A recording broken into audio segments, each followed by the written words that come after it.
Welcome friends. Welcome to my YouTube channel. आज हम सीखेंगे जो हमारी लाइटनिंग स्ट्राइक होती है, एक natural disaster.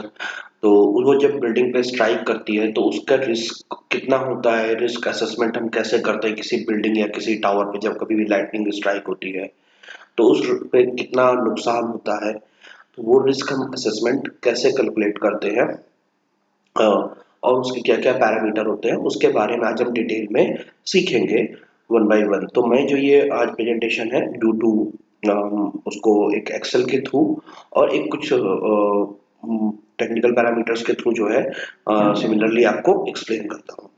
So without delay we start the presentation. So before starting my presentation, just say कि I request कि please like my video and subscribe my channel.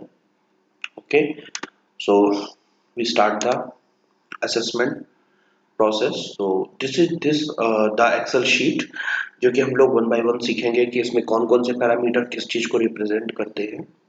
Okay, तो इसमें जो सबसे पहला है, हम यहाँ पे अपने बिल्डिंग का एक चूंकि रिस्क असेसमेंट कर रहे हैं तो हम प्रॉपर रिकॉर्ड रहे तो हम यहाँ पे बिल्डिंग का जो नेम है उसका आइडेंटिटी है वो हम यहाँ पे एड्रेस और उस तरीके से हम यहाँ पे एक मेंशन कोडिंग में कर सकते हैं। मैंने यहाँ पे इसको या केटीसी टावर एक नाम दिया है, लोकेशन केटीसी और उसका मॉडरेट लोकेशन ऐसा मैंने दिया है। Then next lighting density. तो जो लाइटिंग डेंसिटी है वो डिफाइन करती है कि एक स्क्वायर किलोमीटर एरिया में कितनी हमारी लाइटिंग स्ट्राइक होती है। तो ये डेटा हमको निकालना पड़ता है। तो मैं आपको यहाँ पे दिखाता हूँ थ्रू दिस पीडीएफ। तो what is the basically lightning strike. तो uh, जो हमारी लाइटनिंग स्ट्राइक होती है, just wait a second, I think I NG. So sorry, lightning strike. या this one lightning strike density उसको हम एनजी से रिप्रेजेंट करते हैं। So it is the major of lightning strikes per kilometer square per year, मतलब एक साल में उस पर्टिकुलर एरिया पे कितनी स्ट्राइक लाइटनिंग की हुई है। जितनी हायर होगी लाइटनिंग स्ट्राइक डेंसिटी उतना ही हमारा जो है हायर लेवल का हमको लाइटनिंग का प्रोटेक्शन लेवल रिक्वायर्ड होगा।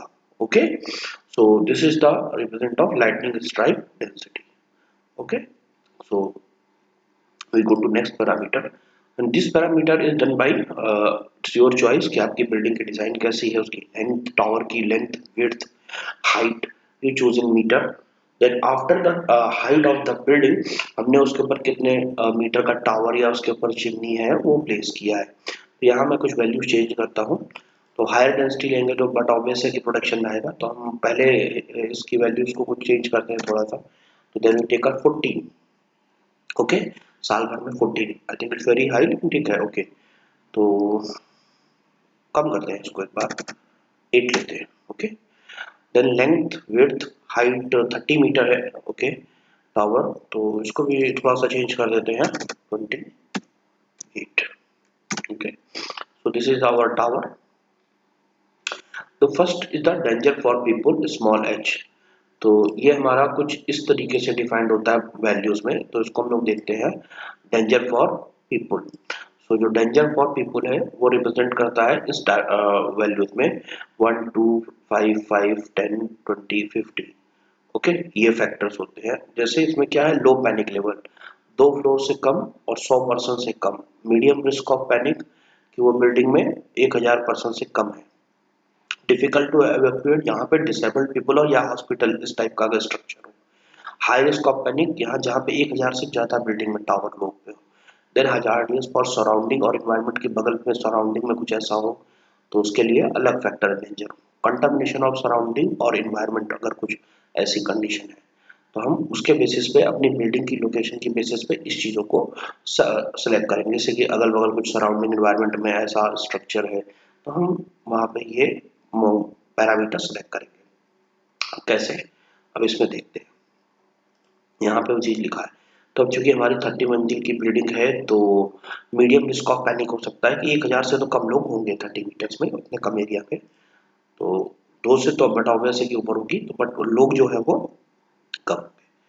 सो डेंजर फॉर। अब दूसरा ऑक्यूपेशन ऑफ द स्ट्रक्चर।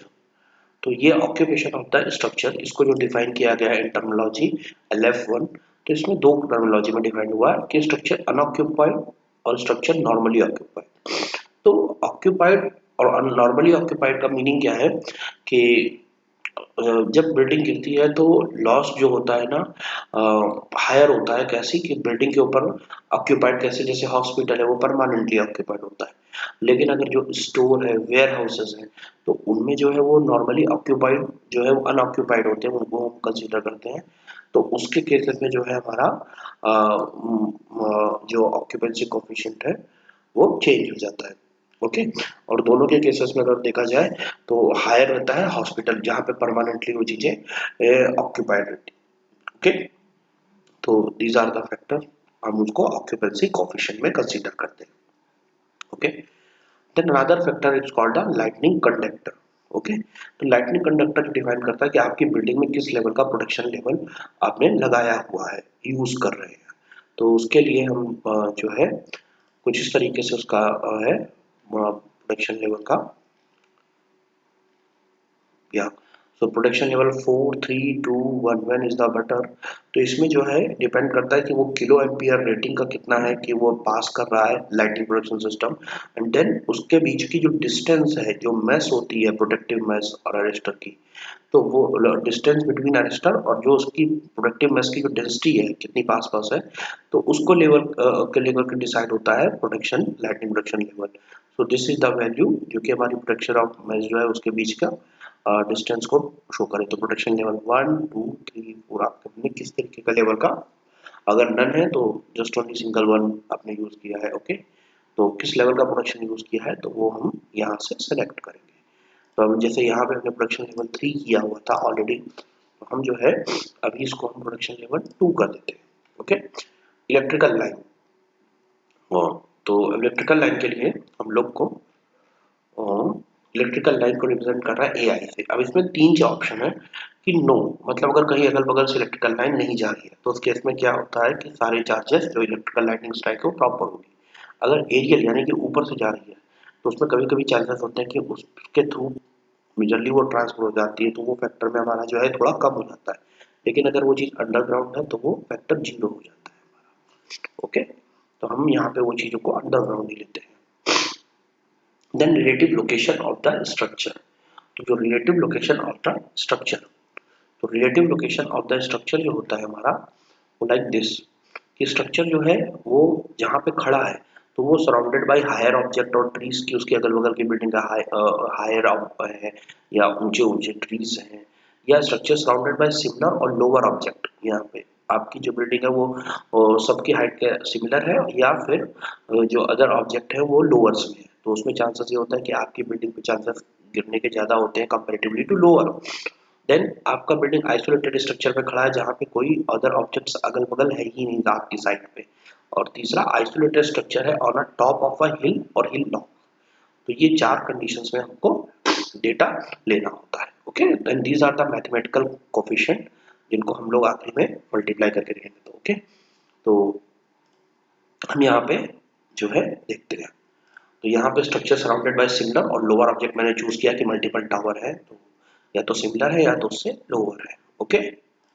आप अपने अकॉर्डिंग बिल्डिंग के हिसाब से कर सकते हो। फायर रिस्क, तो फायर रिस्क मतलब एक्सप्लोजिव हाई ऑर्डिनरी लो। ये डिपेंड करता है कि आपकी बिल्डिंग का मटेरियल कैसा है।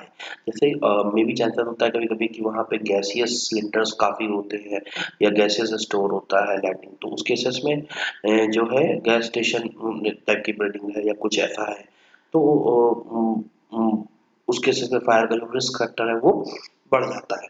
तो उस केसेस में आपको ये चीज़ देखना पड़ेगा कि आपकी बिल्डिंग में जो रिस्पॉन्सिव है in the case of fire risk वो कैसा है, लो ऑर्डिनरी हाई और explosive.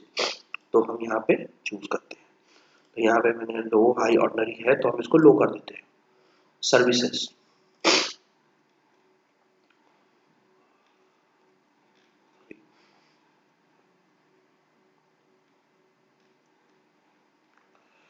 so services, where is the services?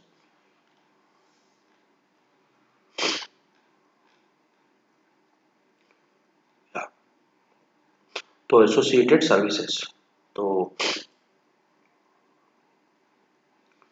या एसोसिएटेड सर्विसेज, तो सर्विसेज में यहाँ पे हम देख सकते हैं 3 ऑप्शन है, no, gas, water, TV communication, electrical, video. तो इसमें कहने का मतलब ये है कि it is a risk reduction factor with respect to the services associated with the building. उस बिल्डिंग से जुड़ी हुई एसोसिएटेड सर्विसेज पे रिस्क कितना है कि फॉर एग्जांपल एक लाइटनिंग स्ट्राइक है, वो पावर स्टेशन पे अगर गिरती है तो will result a power breakdown which replicate the loss and disturbance. तो ये फैक्टर हम कुछ इस तरीके से एसोसिएटेड सर्विसेज के ऊपर पे हम देखते हैं। तो उसमें नो या गैस एंड वाटर को लेकर के, या टीवी कम्युनिकेशन या इलेक्ट्रिकल या रेडियो डाउन, तो उसको लेकर के हम देखते हैं। ओके, तो यहाँ पे हम अभी उस चीज को नो कर लेते हैं। Okay, then another one is called a surge arrester. तो सर्ज अरेस्टर हम लोग देखते हैं, तो ये थोड़ा टेक्निकल है कि नॉन नेसेसरी 1 आईएमपी में तो 12.5 kilo ampere and this is called a headline. Okay, sir जो हमारा अरेस्टर है, तो बेसिकली ये क्या है कि अगर किसी बिल्डिंग के आपके टावर है और उसके अगर जितने भी आपके नेबरहुड में जो बिल्डिंग है या ट्रीज है, तो कभी कभी चांसेस ये होते हैं कि लाइटनिंग स्ट्राइक जो है वो अगर उस पर गिरती है तो आपके जो करंट अर्थ के थ्रू अंदर आपके इलेक्ट्रिकल लाइंस में आपके मेन डिस्ट्रीब्यूशन बेल्ट के थ्रू पास होते हैं, तो उस केसेस में आपका जो सर्ज का प्रोटेक्शन है वो किस लेवल का है, तो नेसेसरी वो किस लेवल का आपने यहाँ पे अप्लाई किया आपने प्राइमरी डिस्ट्रीब्यूशन बोर्ड में, जो आपका बॉक्स होता है इलेक्ट्रिकल का डिस्ट्रीब्यूशन बॉक्स। तो उसमें क्या होता है जनरली वो अर्थिंग के थ्रू वो और सर्ज जो है वो आता है करंट, तो उसमें वहाँ पे आपने क्या प्रोडक्शन किस लेवल का यूज किया है, तो वो पैरामीटर यहाँ से आपको चूज करना है और ये उसके बेसिस पे यहाँ पे वो फैक्टर्स है। ओके, तो अभी हमने सर्ज रजिस्टर यहाँ पे नन कर रखा है। ओके, तो उसके बेसिस पे ये ऑलरेडी चीजें यहाँ पे हमको रिजल्ट रिस्क असेसमेंट करके दे रहा है R1 R2 R3। तो 3 पैरामीटर में रिस्क असेसमेंट कर रहा है कि ह्यूमन का लॉस कितना होगा, risk of loss of services की कितनी होगी, risk loss of cultural heritage.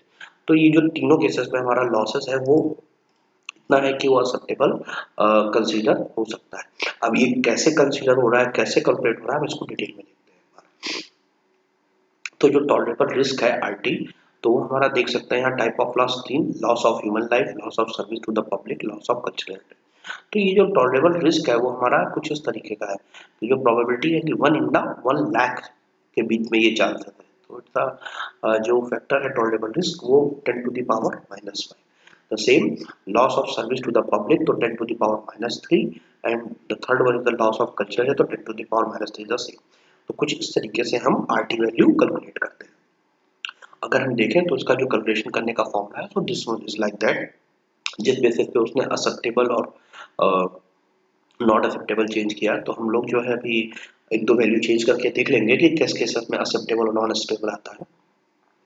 तो यहाँ पे ये फॉर्मूला है जिनके बेसिस पे वो वैल्यू और वो फैक्टर को कैलकुलेट करके हमको वो वैल्यू देते हैं। ओके, तो एक बार एक्सेल शीट में कुछ वैल्यूज चेंज करते हैं जिससे ये वैल्यू चेंज हो सके। तो हम इसमें प्रोडक्शन लेवल को फर्स्टली नन करते हैं। ओके, तो देख सकते हैं जैसे प्रोडक्शन लेवल हमने उसको हटाया तो जो रिस्क ऑफ ह्यूमन लॉस है वो हमारा नॉन एक्सेप्टेबल में आ गया R1। तो कुछ इस तरीके से हमारा ये चीजें और वो चीजें हम असेसमेंट में हम देख सकते हैं कि वो चीज एक्सेप्टेबल में आएगी या वो नहीं आएगी। जैसे यहाँ पे हमारी सर्विसेज में नो रखा था मैंने, तो यहाँ पे हम गैस और वाटर करते हैं। Okay, then after that fire risk low को एक्सप्लोजिव करते हैं, तो जैसे ही करते हैं एक्सप्लोजिव, तीनों हमारी कंडीशन नॉट एक्सेप्टेबल हो गई। ओके, क्योंकि प्रोडक्शन है नहीं। तो इस तरीके से कुछ हम लाइटिंग प्रोडक्शन का जो बिल्डिंग पे स्ट्राइक होता है अ, उससे जो लॉस होते हैं उसका जो रिस्क असेसमेंट है वो हम कुछ इस तरीके से बिल्डिंग का करते हैं। आई होप सो आपको ये कंटेंट और ये टॉपिक आपको पसंद आया होगा, एंड आपको कुछ ऐसे ही टेक्निकल टॉपिक्स पे अगर वीडियो रिकमेंडेड हो या आपको जानना चाहते हो नॉलेज, तो you just comment on it, surely I will make a video on that topic particular, and please like my video and subscribe my channel, and if you want this Excel sheet and this technical information, so you just check my video description, you got a drive link, so you can freely download from that link. Thank you so much.